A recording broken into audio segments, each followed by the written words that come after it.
Well, it's quite a jolt starting a small business. Without the NICE program, actually, it would be so much more difficult. I mean, there's so much to get your head around at the start. So that's been a real challenge for me. None of my friends or family have ever been in business before, so I've had no help that way.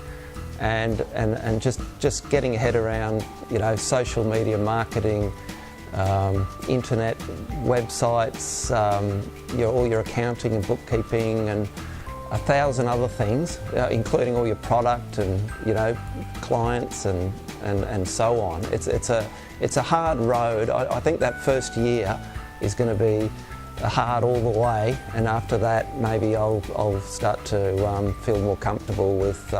Well, every week I feel a bit more comfortable about how things are going and how well I'm coping with it all. Well, I think you need help from others. Don't try to go it alone at all. If you're lucky enough to have a family member or a friend who's been through small business, great.